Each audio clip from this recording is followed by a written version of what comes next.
Kita lanjutkan lagi. Assalamualaikum warahmatullahi wabarakatuh. Anakku kelas 9G. Kita lanjutkan lagi video yang kedua tentang bangun ruang sisi lengkung, yaitu kita akan membahas soal-soal yang berkaitan dengan tabung. Ya, kita bahas soal-soal yang berkaitan dengan tabung.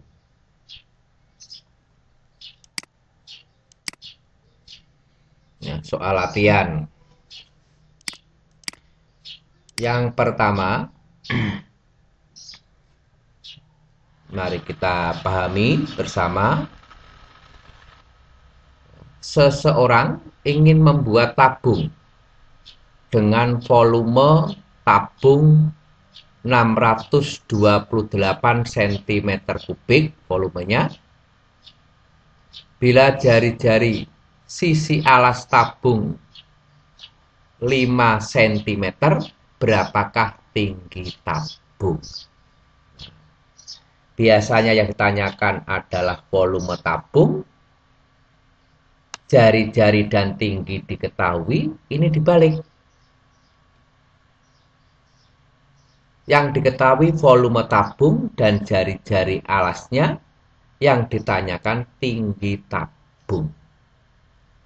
Mari kita bahas. Yaitu yang diketahui dari soal adalah volume tabung 628 cm kubik, jari-jarinya 5 cm. Ingat, lihat dulu satuannya, sudah sama belum? Sentimeter sudah sama, berarti sudah dapat dikerjakan. Kalau satuannya belum sama, harus disamakan dulu. Ditanyakan tinggi. Nah, karena yang diketahui volume, maka untuk mencari tinggi, kita gunakan rumus volume. Ya, digunakan rumus volume. Volume tabung rumusnya adalah V sama dengan PR kuadrat T. Maka di sini sama saja kalau saya balik, berarti T sama dengan volume tabung dibagi PR kuadrat. Ya, menggunakan rumus volume tabung, berarti volume tabung sama dengan PR kuadrat T, berarti T sama dengan volume tabung dibagi PR kuadrat. Berarti 628 dibagi PR kuadrat. Karena R-nya 5, berarti tidak bisa menggunakan 22/7 pi-nya, pakai 3,14. Berarti 3,14 kali 5 kali 5. Berarti 628 dibagi 78,5, yaitu 8 cm. Tingginya berarti 8 cm. Ya, jadi kalau kita mengerjakan, kalau diketahui volume, ya gunakan rumus volume. Diketahui luas sisi, gunakan rumus luas sisi. Sini yang diketahui volume tabung dan jari-jari, tanyakan tinggi, gunakan rumus volume tabung. Ya, volume tabung PR kuadrat kali T, maka T sama dengan volume dibagi PR kuadrat. Ya, oke. Itu caranya. Terus soal yang kedua, sebuah tangki minyak yang tingginya 32 meter, tangki minyak yang tingginya 32 meter. Berarti tangki minyak seperti yang di Pertamina itu. Ya. Tabung yang di Pertamina itu, tangki minyak. Tingginya 32 meter, diameter sisi alasnya 42 meter. Diameternya 42 meter, berarti jari-jarinya 21 meter. Betapa besarnya. Akan dicat bagian luarnya. Berapakah luas tangki minyak yang akan dicat? Berarti luasnya berapa? Luas tangki minyak yang akan dicat itu berapa luasnya berarti? Berarti sama saja mencari luas permukaan tabung. Jika 1 galon cat, 1 galon, 1 wadah dulu ya, 1 galon cat dapat digunakan untuk mengecat 318 meter persegi. 1 galon kalau dipakai untuk ngecat mendapat yaitu 318 meter persegi. Berapa galon cat yang dibutuhkan? Untuk mencari berapa galon cat yang dibutuhkan berarti luas yang akan dicat semuanya berapa dibagi dengan 1 galon ini mendapat berapa meter persegi. Langkah pertama berarti untuk mencari berapa galon yang dibutuhkan, berarti langkah pertama yang kita cari adalah mencari luas permukaan tabung yang akan dicat. Diketahui tingginya 32 meter, diameter 42 meter, berarti jari-jarinya 21 meter. Luas tabung yang akan dicat berarti 2 PR ditambah R kali R tambah T, berarti tinggal masukkan. Karena jari-jarinya 21 meter, 21 berapa dibagi 7 pakai Pi-nya pakai 22/7. 2 kali 22/7 kali 21 kali 21 tambah 32. Berarti luas permukaan tabung, luas permukaan tangki yang dicat, luasnya adalah 6.996 meter persegi yang akan dicat. Luas permukaan tabung yang akan dicat adalah 6.996 meter persegi. Tadi 1 galon mendapat 318 meter persegi. Berarti ada berapa galon yang dibutuhkan? Ya. 1 galon itu mendapat 318 meter persegi. Jumlah cat yang dibutuhkan berarti luas seluruh yang akan dicat dibagi dengan 1 galon luasnya berapa. Ya. Berarti 6.996 dibagi 318.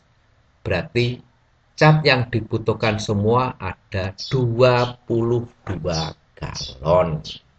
Ya. Cat yang dibutuhkan berarti ada 22 galon. Begitu.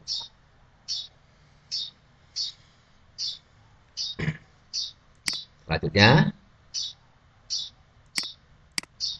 soal yang ketiga, sebuah perusahaan minuman kaleng, minuman yang wadai kaleng lah ya. Sebuah perusahaan minuman kaleng memproduksi minuman dalam 2 bentuk kaleng. Ada 2 macam bentuk kalengnya. Bentuk kaleng yang pertama mempunyai jari-jari 2 cm dan tinggi 12 cm, kaleng yang pertama. Kaleng yang kedua, jari-jarinya 3 cm, tingginya 12 cm. Tentukan perbandingan volume dari kedua bentuk kaleng tersebut. Berarti kita diminta untuk membandingkan volume kaleng 1 dibanding dengan volume kaleng 2. Untuk membandingkan dua volume kaleng, maka harus kita cari volume kaleng masing-masing dulu, baru kita banding. Diketahui kaleng 1 ya, kaleng 1 yaitu R-nya 2 cm, kaleng 2 R-nya 3 cm. Kaleng 1 dan kaleng 2 mempunyai tinggi yang sama yaitu 12 cm. Maka volume kaleng 1 dibanding volume kaleng 2 tinggal masukkan. Yaitu kaleng 1 berarti volumenya PR kuadrat T. Nah, R-nya pakai R1 karena kaleng 1. T-nya pakai T1, yaitu kaleng 1. Dibanding PR kuadrat T, ini pakai R2, ini T2. Tinggal kita masukkan. Sebetulnya untuk membandingkan sebetulnya mudah. Kiri dan kanan yang sama yang mana? Sama-sama dibagi. Pi, pi. Sama-sama dibagi pi. Teng, teng. Pi-nya hilang. T-nya sama. T1 dan T2 sama. Sama-sama 12. Maka kalau sama, kiri dan kanan sama-sama dibagi 12. Teng, teng, hilang. Tinggal yang kita bandingkan karena R-nya tidak sama, berarti R1 kuadrat dibanding R2 kuadrat. Tinggal membandingkan itu. Karena Pi-nya sama. Sama-sama bagi Pi. Teng, teng, Pi-nya hilang. T-nya sama. Sama-sama 12. Sama-sama bagi 12. Hilang. Tinggal R1 kuadrat dibanding R2 kuadrat. Berarti 2 kuadrat dibanding 3 kuadrat, 4 banding 9. Berarti volume kaleng 1 dibanding volume kaleng 2 adalah 4 banding 9. 4 dibanding 9. Oke. Terus berikutnya, soal yang berikutnya, ini soal yang pertama malah, sebetulnya soal yang ketiga. Sebuah kaleng berbentuk tabung mempunyai jari-jari 5 cm. Sebuah kaleng berbentuk tabung punya jari-jari 5 cm dan tinggi 8 cm. Kaleng tersebut digunakan untuk menuangkan air ke dalam bak. Berarti kaleng yang pertama ini, kaleng yang jari-jarinya 5 cm dan tingginya 8 cm itu, kaleng ini kalau kita anggap sebagai apa ya? Sebagai wadah untuk mengisi, ya, mengisi bak mandi. Nah, dipakai untuk mengisi bak. Kaleng tersebut digunakan untuk menuangkan air ke dalam bak mandi. Berbentuk tabung juga bak mandinya dengan jari-jari 20 cm dan tingginya 200 cm. Berapa kalikah air harus dituangkan sampai bak tersebut penuh? Ya, berarti untuk menuangkan berarti kali yang pertama diisi penuh sampai peres, dimasukkan ke bak. Sudah penuh belum? Belum. Diisi lagi sampai penuh, dituangkan lagi ke bak. Masih belum penuh? Belum lagi. Sampai berapa kali supaya bak itu penuh? Nah, untuk menghitung ini caranya gimana? Caranya adalah volume bak mandi, ya, volume bak mandi dibagi volume kaleng yang dipakai untuk mengisi. Volume bak dibagi dengan volume kaleng yang digunakan untuk mengisi. Ya, pertama berarti kita cari masing-masing, yaitu diketahui R1 5 cm, T1 8 cm, berarti volume kaleng, volume 1 berarti volume kaleng. Volume kaleng adalah PR kuadrat kali T.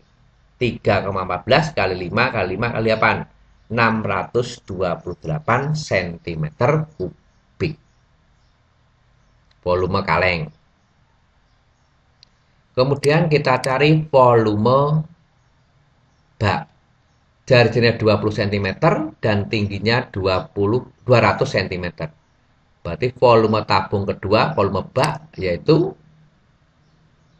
volume tabung atau volume kedua atau volume bak yaitu PR kuadrat kali T. 3,14 kali 20 kali 20 kali 200 yaitu 251.200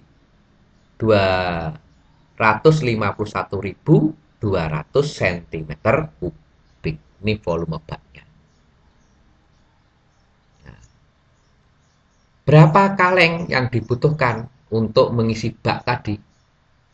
Nah, untuk menghitungnya berarti banyaknya air yang dituangkan pada bak sampai penuh, berarti volume bak atau volume 2 dibagi dengan volume kaleng yang dipakai untuk ngisi, yaitu 251.200 dibagi 628, berarti 400 kali.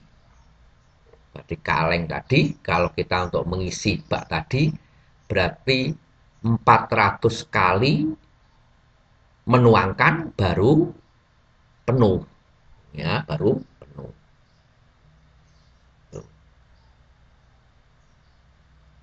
Oke.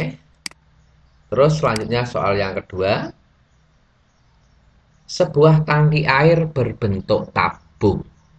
Sebuah tangki air berbentuk tabung memiliki jari-jari 70 cm dan tinggi 200 cm.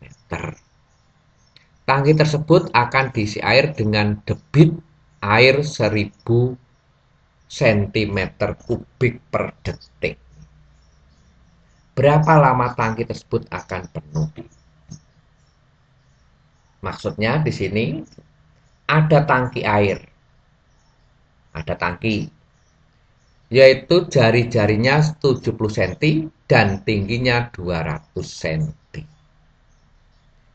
Diisi dengan selang lah ya, dengan selang air itu, dengan selang. Selang itu punya debit, debit itu berarti kecepatan air mengalir. Debit itu sama saja dengan kecepatan atau volume air mengalir. Ya, volume air mengalir. Dengan debit air 1000 cm kubik per detik. Setiap detik berarti air yang masuk ke bak itu 1000 cm kubik. Itu setiap detiknya. Berarti berapa lama tangki tersebut akan penuh? Nah, sampai penuh berarti berapa lama? Ya kita cari. Ini satuannya cm kubik. Maka di sini cm sudah pas. Berarti dicari volume tangkinya berapa. Volume tangki dibagi debit air, maka ketemu lamanya air mengalir sampai penuh. Pertama dicari volume tangki. Nah, ini langsung malah. Waktu mengisi tangki berarti volume tangki dibagi dengan debit air. Volume tangki, volume tangki ini kebablasan. Berarti PR kuadrat kali T, berarti 22/7 kali 70 kali 70 kali 200. Berarti 3.080 cm kubik. Debit airnya per menit per detik adalah 1000. Berarti 3.080.000 dibagi 1000 ketemulah 3080 detik. Nah, berarti tangki akan penuh dalam waktu 3080 detik, alias detik kita jadikan menit berarti dibagi 60, berarti alias 51 detik menjadi 6 dari menit berarti dibagi 60, 51,33 menit. Ya. Nah, jadikan jam, Pak. Jadikan jam berarti dibagi 60 lagi. Jadi jam. Jadi waktu untuk mengisi tangki berarti volume tangki dibagi debit air. Itu intinya. Jadi waktu yang diperlukan untuk mengisi tangki air adalah 51,33 menit. Oke. Ini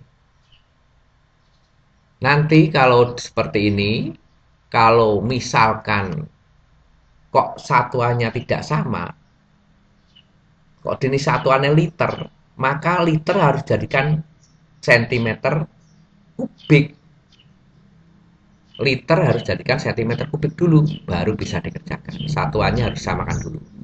Ya, 1 liter itu sama saja dengan 1 desimeter kubik.